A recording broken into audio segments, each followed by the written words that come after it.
The end of the ski season in a beautiful corner of the Alps that produced an Austrian sporting legend very much in the mould of Jochen Rindt and Niki Lauda. He never won the World Championship, but he experienced some of the sport's most dramatic and tragic events. Our legend of Formula One is Gerhard Berger. Fearless, fast and spectacular. A race winner, but also a solid, supportive teammate. Gerhard Berger had it all, but is also happy to admit he was just a mountain boy. Gerhard, great to see you. And nice to see you too. Wow, what a view, what an environment. And this is the sort of environment you grew up in as a kid. And how on earth did you turn into a Formula One driver and not a sort of Franz Klammer instead? Yeah, it's a good question, because here really we start first to ski before we start to walk.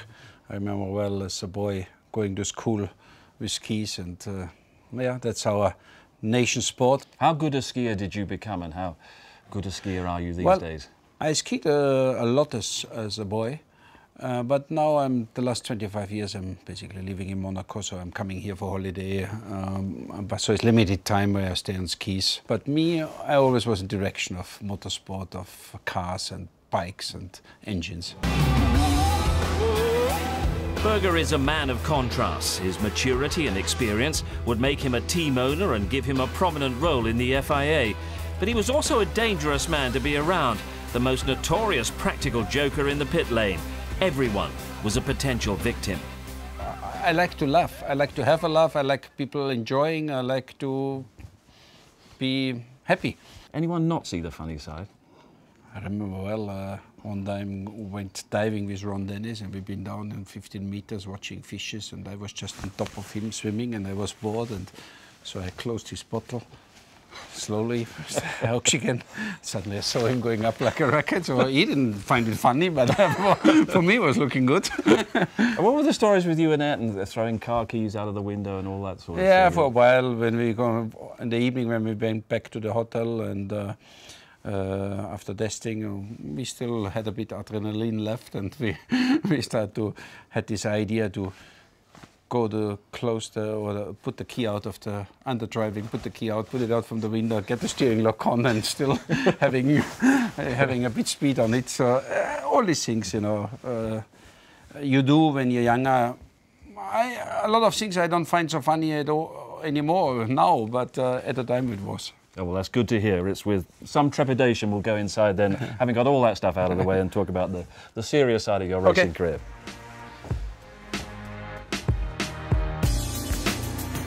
Gerhard Berger could afford to be light-hearted about life.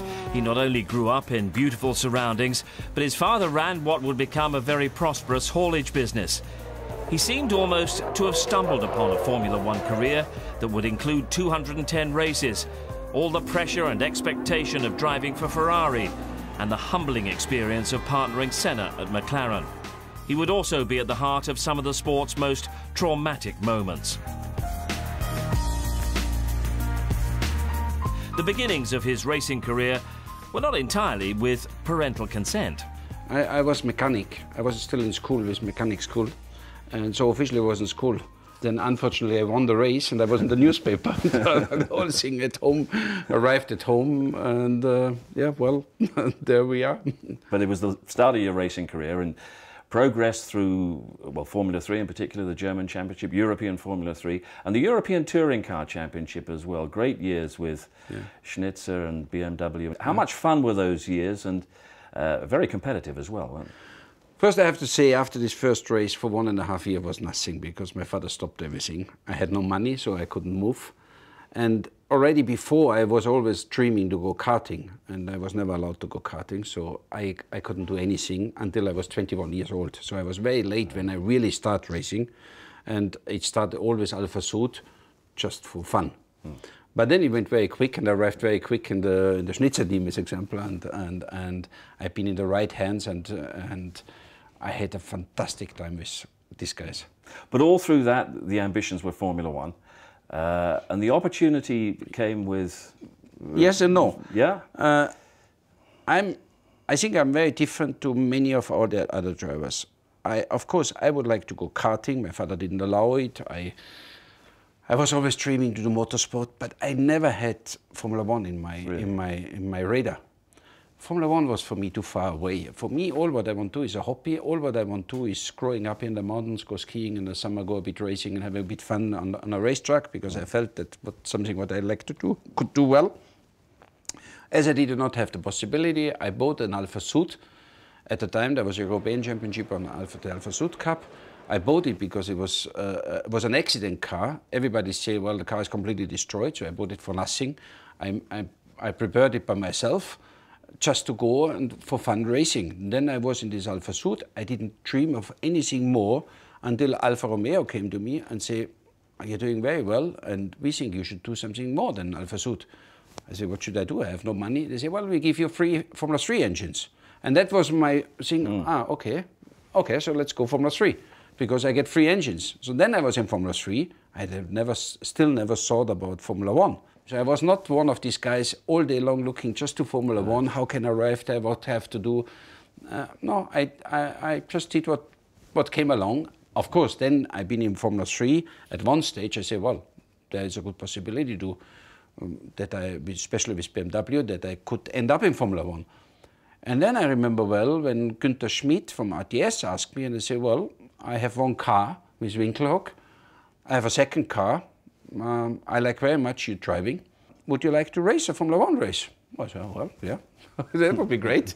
So I asked BMW if they give you an engine, because I have the car, but I don't have an engine. So I phoned Dieter, and I say, Dieter, do you think you can borrow me for 2 races an engine, because I could do a Formula 1 car? So it was not this typical career. It was very different. Starting with 21-year-old, being never clear what I really want to achieve. But it came out very well. What was that first Formula 1 experience like, though, at the Austrian Grand Prix with ATS? What was the Formula 1 debut like as an experience? My first test was first set in a day when the 24 hours for Spa was going on. It was qualifying 24 hours Spa, and I had the opportunity to go to Zandvoort to do my first Formula 1 test. So I said, I'm going to be hopefully in time here, but I have to do this. So anyway, we set it up, and I went to Zandvoort. And again, all what I did from 21 years old until my first test in Formula 1 was basically Alfa Sud, 120 horsepower, Formula 3, 160 horsepower. That's basically the strongest cars I've driven. So I arrived in Zandvoort and I had a 1,000 horsepower monster there, going testing. Never seen the circuit before, 1,000 horsepower. Didn't. So I say, well, if I want to do anything there and to make a little bit an impression, I just went out and I looked where the breaking point of Piquet and the guys, and the quick guys, was in the first corner, where you just passed the start-finish line, or the bits where all the people was watching. I just remember the point, and then the third or fourth lap, and I came down, I just closed my eyes, and I said, just go until the point where the others break, and that's what I have to do, and get around the corner. And I remember well, it was first when I come to the straight line, I could not believe how much power it was going on, and how the things kept pushing, and it was already 300 k's and more, and this thing still was pushing more than the Formula 3 in the first gear. And then it came to this point, the breaking point. But I just did it, what I had to do. And I remember when I came into the pits, Günther Schmidt said, well, you're braking very late in first corner. I said, yeah, okay.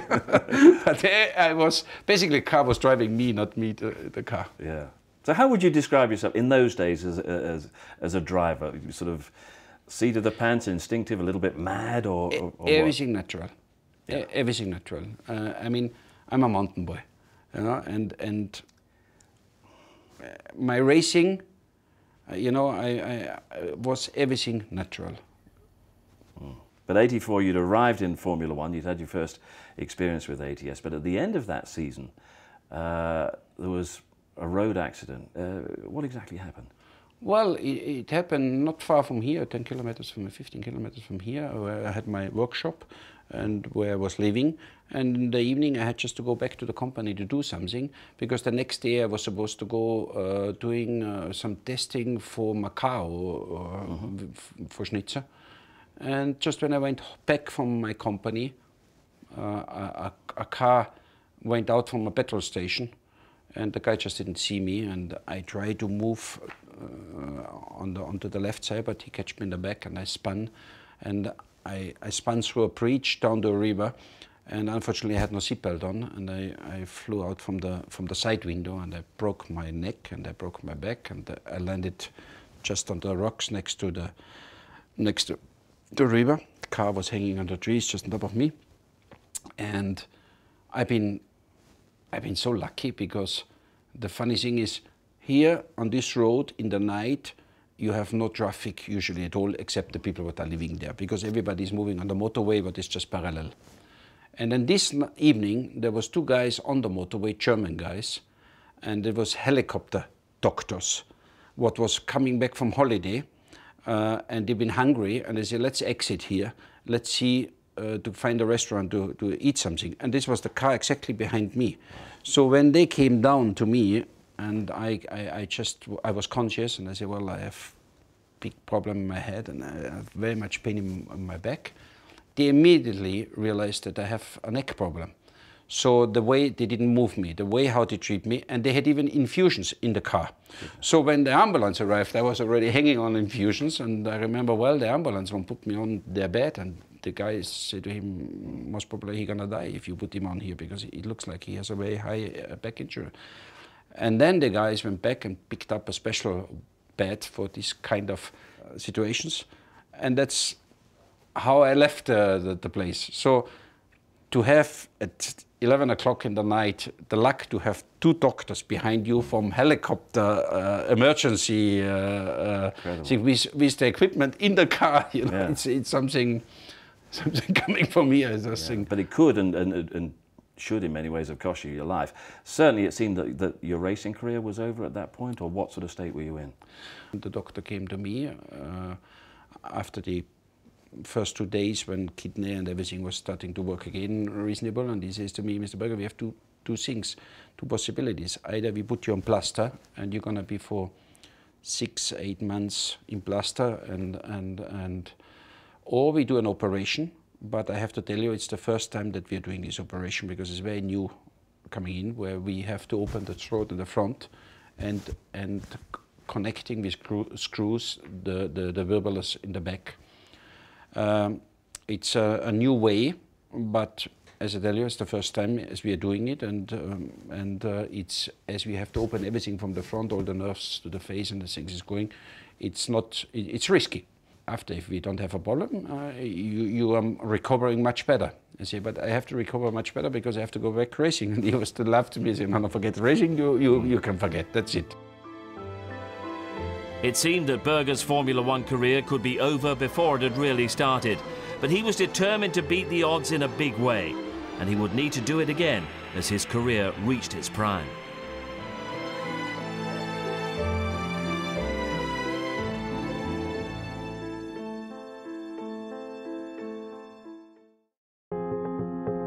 Gerhard Berger had sustained severe neck and back injuries in a road accident just weeks before he was due to advance his Formula One career with Arrows.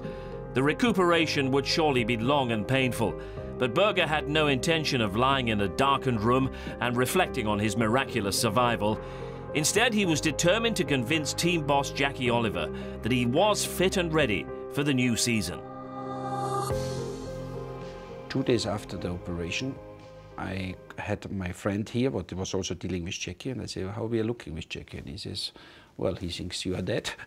We are out of the game, you know, but anyway, let's recover and let's be happy that you are still alive. I say, no. Can you help me to get out of the bed? And so he helped me to get out of the bed, and I was forbidden to get out of the bed, and I got black in front of my eyes, back to the bed, out, in, out, in, out. Anyway, the 3rd or 4th time, on the 2nd day when I go out, the doctor just came in, had a big look to me, and I said, well, can you do this again? He picked up the other doctors. I said, he's standing. Yeah. And I said, yeah, I'm standing. So I signed something, and I left the hospital, I think, about 6 or 7 days after the operation. And I looked like a monster. I had no hairs. I had holes in my head because that's where I had screws in for the weight to stretch the things. I had everything open here. I was like this because I lost all my weight. I could just walk on. Disaster. So I said to my friend, I said, the only chance we have now is we have to go visit Jackie Oliver. because he thinks I'm dead, I'm not dead, and if we still won't get the place for March, we have to do something. So we flew to England. I could hardly, every 10 minutes I had to hold myself not to the thing. We fixed with Jackie in a restaurant, not the thing. I had some plaster around here to hold my head because the musculars all was gone. Before Jackie arrived, I had a zip here, put the plaster away. I had my hands all the time in my head like this because the muscle was not working, you know. So Jackie arrived to say, hello, Jackie. I said, everything is fine, you know, I'm gonna be ready. You know? So Jackie looked to me, I couldn't believe, you know, all a bit strange. But I docked myself back again into business, you know, and finally ended up to signing with Jackie for my next season. And I did the first race in Rio, I think it was Rio. In 1985 and 1986, Gerhard Berger was still combining his burgeoning Formula One career with touring car commitments in Europe. He had a solid season with Arrows before moving to Benetton for a 1986 season that had its frustrations, but also produced his first Formula One victory at the penultimate race in Mexico. First, we have to say with the Benetton, we had an extremely competitive car. I was leading already in Celtic, in Monza, in different circuits already. Okay, we had technical failures. That's why we didn't have won anything at this stage already. But we've been already a couple of times in a winning position. And this time the tire played a little bit into our favor, but we've been very quick at this time. We've been anywhere, somebody always on podium course. What was the feeling for you of nailing that first win? Again, like my career, it just came. I remember well, I think it was Rosberg there. Keke says to me, hey, make a big party today. These days are coming very seldom, you know. These days are very rare. Yeah. And he was absolutely right, but for me it was great, fantastic. Okay, let's go for the next one. Because also by that time you'd agreed to join Ferrari the following year. And once again, how was that deal put together if you were the man who was handling all the negotiations, which are always a little bit complicated? Can you imagine a mechanic coming from the mountains, just knowing Ferrari from the history, from the television, get invited by Mr. Ferrari to see him, not a bad thing. So I drive myself down. I had an Audi 100, I remember well, down to Maranello. We fixed on a petrol station. We met on a petrol station. I remember they put me in the back of a car, put a towel over to cover me, not that nobody could see me, and they ran into the Fiorano, to the racetrack, to the office of Mr. Ferrari. I remember I came into a very dark room. I was just, and there was sitting Mr. Ferrari and Piero Ladi, his son. It was one of the greatest moments in my whole career because coming into this dark room, seeing this Mr. Ferrari. So it took us not long where he says, I want you to drive for me. And I say, well, yeah, and I would like to drive for you. And in racing terms, was there any doubt in your mind that that was the right move at that time? Because they weren't at their strongest at that point. Again, I've never been somebody clear planning. I always was emotional. And you know, we Austrians, we're very close to Italians. You know, we are between Germany and Italy, but especially here, we have a very strong tendency to Italy. We love them. So for me, Ferrari, Italy, I just didn't look what the car is doing. Gerhard Berger wins the Japanese Grand Prix for Ferrari, their first Grand Prix win since Germany 1985. I got a very, very good relationship with Ferrari in all sense. They liked me as a personality, they liked my speed. I liked the Italians anyway, and on top of it, Ferrari. I was very happy there. We didn't win enough to really fight for the championship because sometimes we had reliable problems and we came too late into the game. The train was already gone.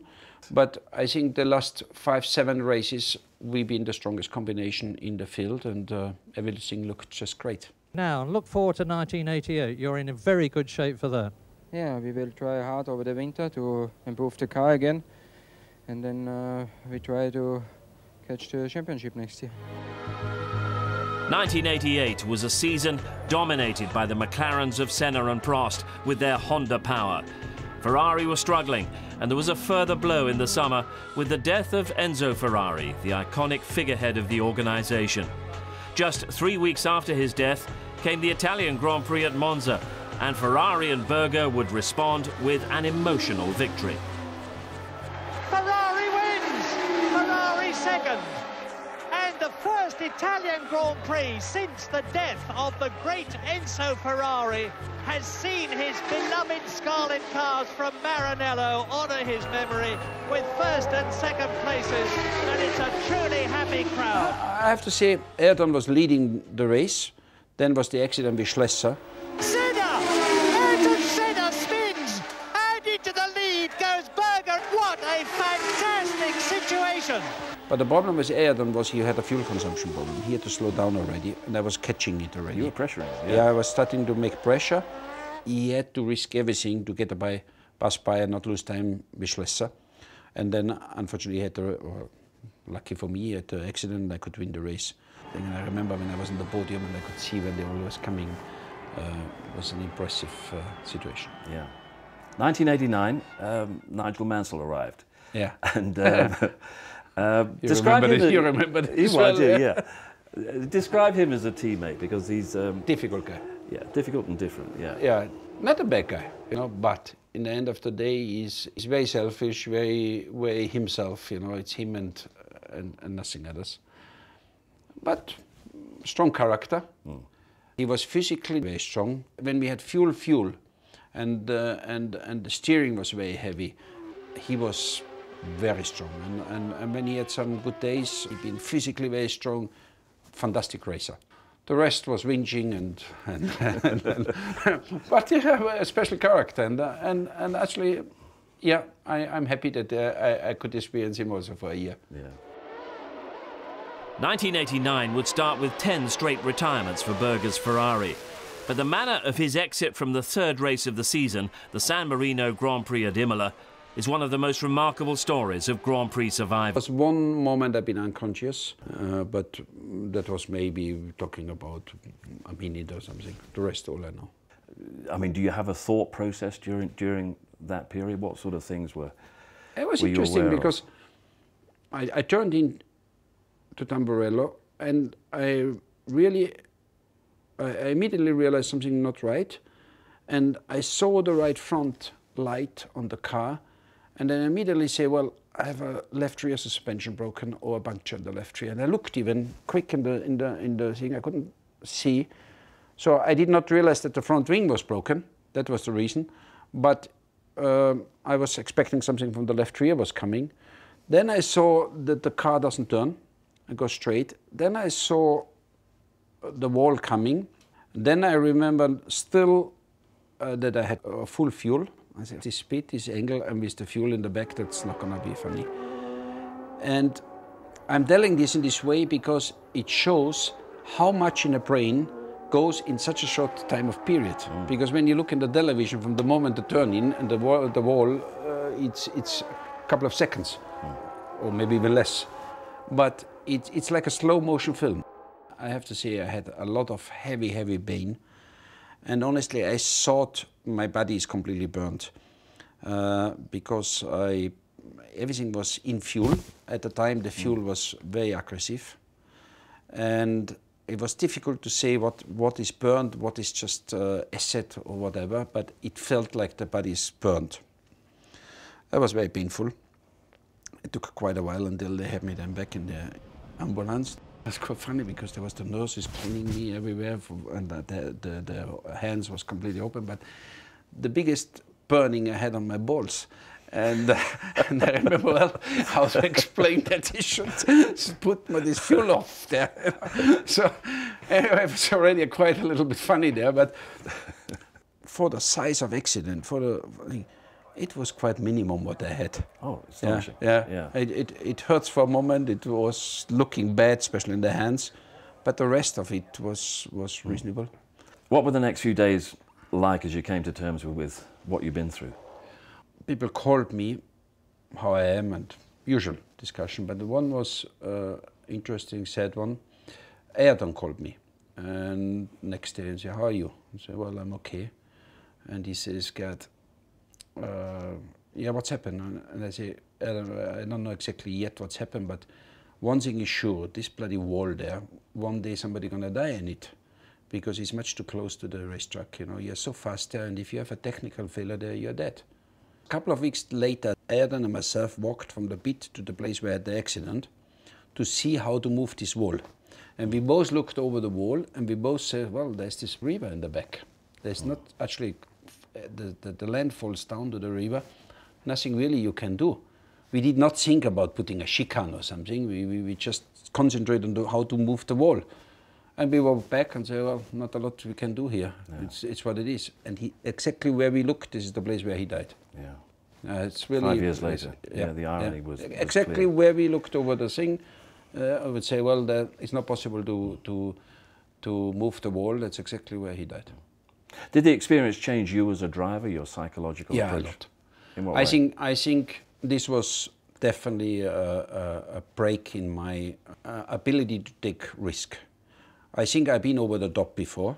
I think I've been anyway somebody what was always in danger to hurt himself, because I remember well in Hockenheim when I figure out that on the straight you can overtake well with two wheels on the grass, because the straight line is in the old Hockenheim was quite narrow. So if somebody positioned the car in the middle, very difficult to use the slipstream.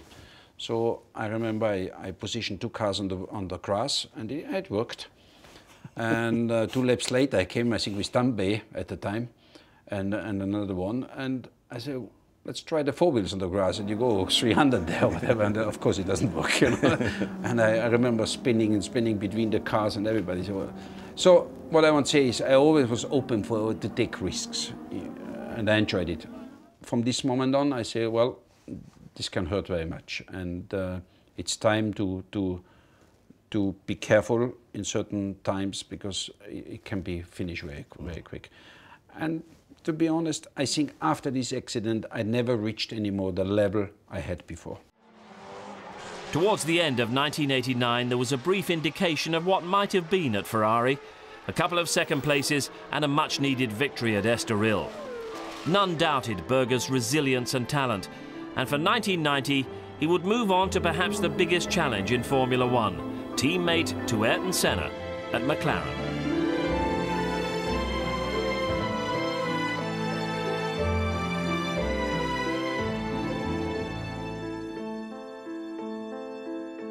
Stormed to the 1989 title in a spirit of open warfare with his McLaren teammate Ayrton Senna. For 1990, Prost moved on to Ferrari, so Gerhard Berger took on the challenge of the McLaren drive alongside the most charismatic and intimidating figure in the sport. You were taking on what has been described as the toughest seat in Formula One, the seat alongside Ayrton, and were you seeing that as a challenge, as a way of measuring yourself? Or it's a good question. You're very polite. You could also say you've been stupid. Or what? Yeah. No, but you know, everything went always to my side. It always falls in place. I was always landing in the sunny side. All my teammates somehow was beaten, you know. I mean, yeah, with Mansell in the qualifyings until I had my accidents, he was struggling. But so even on the highest level, I never had really a problem. So I didn't see Ayrton as a problem too. I completely was underestimating his level of performance, and that's why I didn't see any problem to go and join him. Was there any area where you felt, after joining the team, you felt that you might have the measure of him, or was he superior in just about every department? Enjoying the life, I can beat him.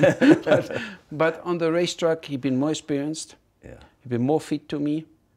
He'd been very, very, very switched on through his experience and all this Brazilian way. And the people I met in my time, I think he'd been the best. To be fair, I think in qualifying, when I look to other teammates he had, maybe I've been the closest to all. Yes. From a performance point. I just say, listen, work on yourself, try to get better wherever you can, try to beat him when the time is right, and don't see him as an enemy, see him just as he's doing his job as good as he can, and you do your job as you can. And that worked out quite well. In his effort to match Senna, Berger worked on his fitness and his motivation. It brought occasional moments of success. And Gerhard Berger has won the Canadian Grand Prix. But also mistakes, such as the one that launched Riccardo Patrese into an horrific accident in Portugal in 1992. Oh dear, oh dear.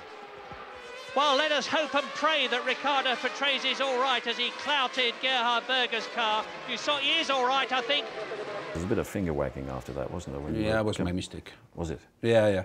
He was under my gearbox for a couple of laps already. I went into the box, but I forgot that he's under my gearbox, and I didn't show him what I'm gonna do. And so he's been lucky that he landed on the racetrack again instead of the pits, because he was flying really high up already in direction inside pits. But then he landed on the pit wall and goes to outside. So everything went out okay, but it was my mistake. Yeah. Partnering Senna at McLaren had been a tough experience, but Senna had become a close friend. Berger's return to Ferrari in '93 produced little in the way of results.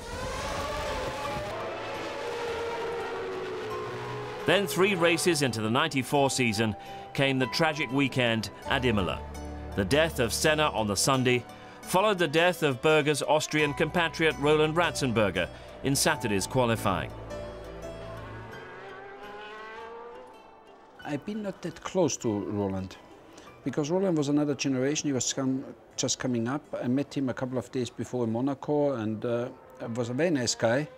I mean, yes, was an Austrian, and of course I had an eye on it, but it was too far apart. He was just arriving, and so obviously I was much closer to Ayrton, you know. But it hits me a lot because it was such a terrible accident. Just when we've been sitting all in the cars waiting for the qualifying lap, and to do a qualifying lap on the limit at this stage was, or it is, the hardest thing in racing. And then seeing a colleague laying on the road and getting a hard massage, you know that it's maybe too late. And that's for all of us a disaster to see it. Your thoughts and your recollections between Saturday and Sunday, so much has been written about Ayrton's mood at that stage and everyone's emotions around the pit lane. What are your recollections about the build-up to the Grand Prix itself? I didn't realize this at all. I remember well, we walked together to the briefing in the morning on Sunday, and Ayrton says to me, Gerhard, next week or 2 weeks we should all sit together about safety. We should talk about safety. There's a couple of ideas I have we would like to talk with you. But everything normal. I did not realize any thing. There was a lot of stories coming up after, and everybody could read everything already before, but I couldn't. You were one of those who went to the hospital after the race. Was that something you're glad you did? Or? Yeah, I have a couple of things. First, we was on the starting grid, and that's basically my last. When I remember him today, that's how I remember him, because it was very nice. We liked each other, really.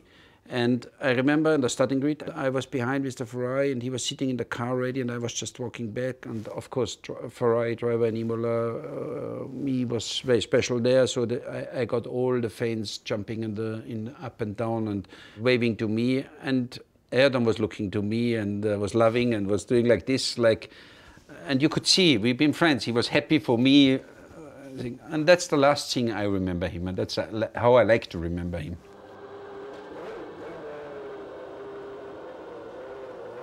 Then the next thing was, with the start, he was racing, and I remember when he crashed, I didn't see exactly first, is it him, or because he was still circling when I passed by, and I just passed by. I think it was behind Schumacher, just passing by, and I looked, and I said, no, it's okay.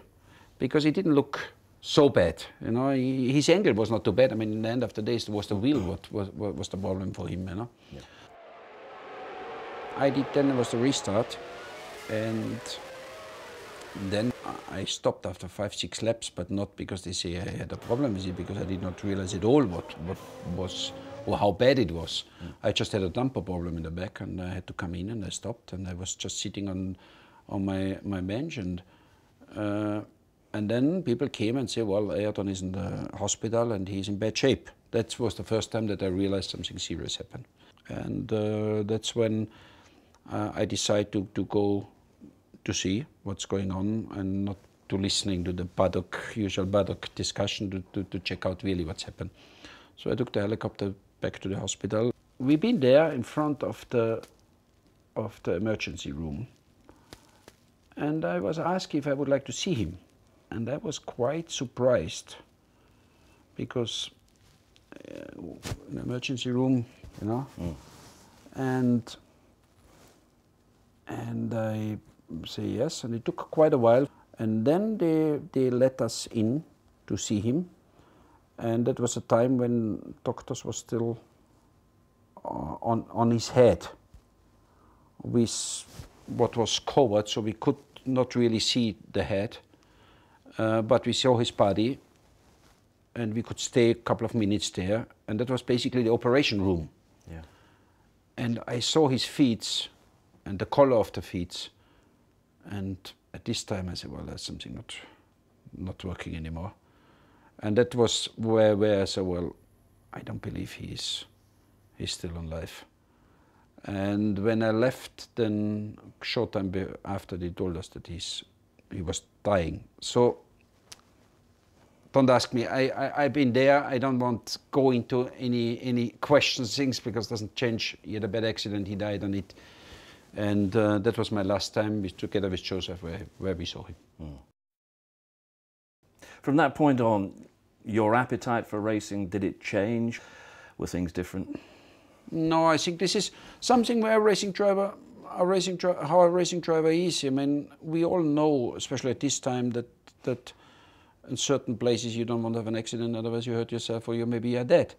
But you accept it, and if your friend dies, it's always hard, but happen also on the road, and you don't stop to drive your road car because your neighbor had an accident and died.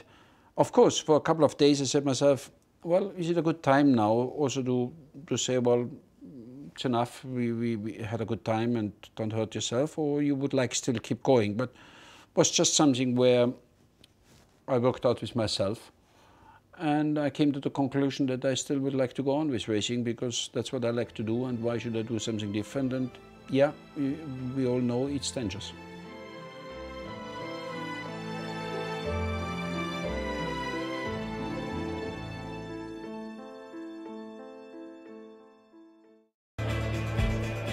Gerhard Berger would head back to Benetton for the 96 and 97 campaigns, his illustrious racing career entering the last 2 seasons. And looking back, what would he regard as his outstanding racing performances? I would choose 2. One, Adelaide, 1987, right, where I was fighting for the win with Ayrton. And I remember, well, you know, to be honest, I never liked to train. So physically, I've always been absolutely in the limit.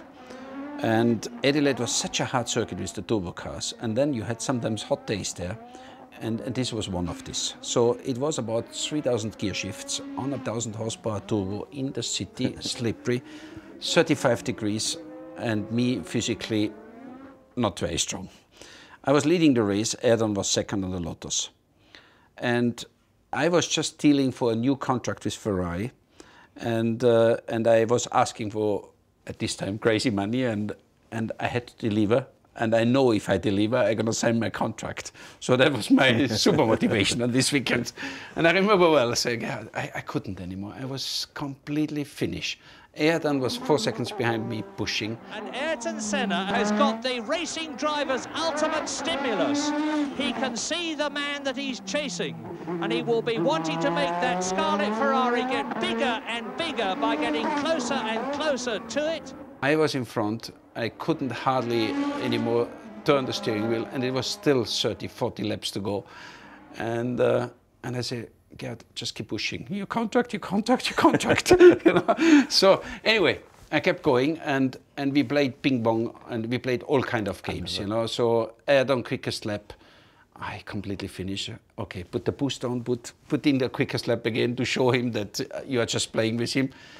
And that was going on maybe 30, 40 laps, you know. When he pushed and came closer, then I pushed 2 laps, showing, well, if you won't play the game, I can also go quicker, you know. And it was really such a hard race and gave everything. And I won the race in the end, and it was my hardest race. I think in the end of the day, the best performance I ever had on a car. And beating Ayrton, that all together was. Yeah. I think he got disqualified then with brake ducts air inlet. But anyway, it was from a performance point, from a sporting point, maybe my best race and really something I like to remember. And out of the last bend comes Gerhard Berger. It's a famous, wonderful victory. I couldn't be happier. Formula One couldn't be happier. 1997 at Hockenheim, he will claim his 10th victory. Suffering from a virus coming in, nominates this as one of the finest drives of his career. I had an operation about the sinus. I've been missing two or three races already. I was full with antibiotics. I was basically not ready for go racing. And I remember Flavio telling me, saying, no, I don't want in this race. Well, my contract says, I think I'm fit, I want to race. So it was in the back a lot of things going on already in a very tough way. And just then we decide, okay, if you go to Hockenheim and you don't perform in a way, we have to cancel your contract, because we find completely ridiculous if you come in this stage and won't race for us, you know, because stay home, stay until you are healthy again, and then we come. So it was getting nasty and bad, and lawyers involved already and things like this. So not nice. And then I was decided to start in Hockenheim, and a couple of days before my father died on a plane crash. So I had no physical condition, full of antibiotics, just out from the hospital. Flavio putting the knife already on my neck. My father just on the funeral. It couldn't be worse conditions.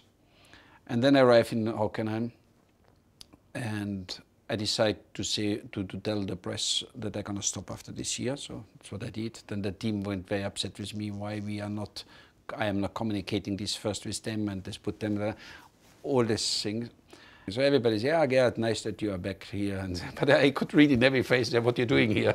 I'm going to just show them, you know. And I went out, pole position, quick lap, won the race. And I had everybody friends again, and Flavio was again around me, and everything was like I'm the greatest, you know. And things like this, it's something what stays with you. Retirement came at the end of 1997, but his involvement in the sport didn't stop. He became an F1 consultant to BMW, which gave him a working relationship with one of his great heroes, Sir Frank Williams.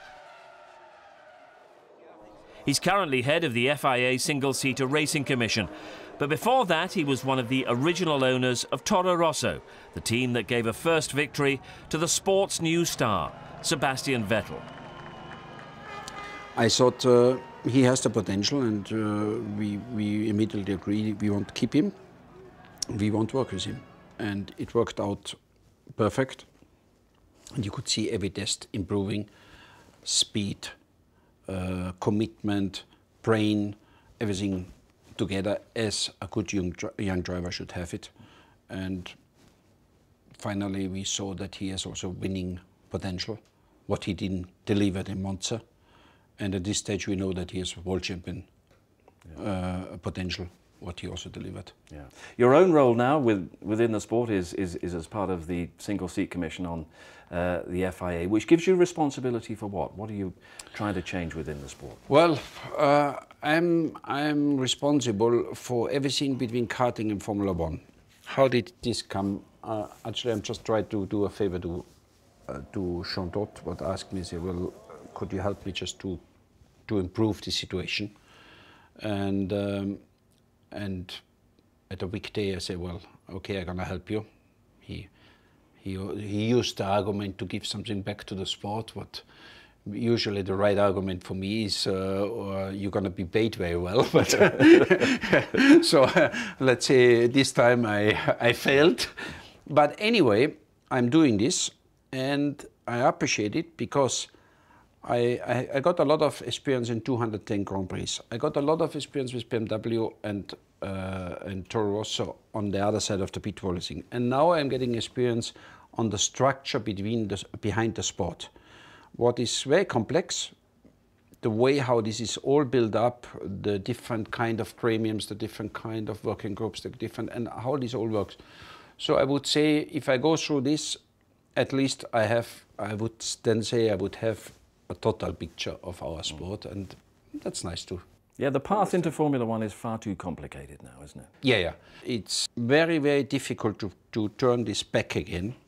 In all this, a Formula One chief looked into Formula 3 and maybe to Formula 2. That's it. So if you're a Formula 3 British Championship or Formula 3 European Champion, you was testing McLaren, you was testing a Williams, because everybody of these guys knows this is my future guy. Now he can be in Formula 3, or is it the guy in GP3, or is it the guy in Renault 2 liter, or is it the guy in GP2? He doesn't know anymore. And also, he doesn't know the winner from this category. Is he better or the winner of this category is better? So the whole thing is a mess. And in Formula 3, I think we did a big step. We have, again, the Formula 3 European Championship. Yeah. So I think we're in a good way, but it's a long-term process. Yeah, the task for you is to make sure the top talent and the top personalities get to Formula One. It worked in your case, and thanks very much for talking to us. Thank you. It's great to yeah, speak thank with you very much. Thank you. Bye.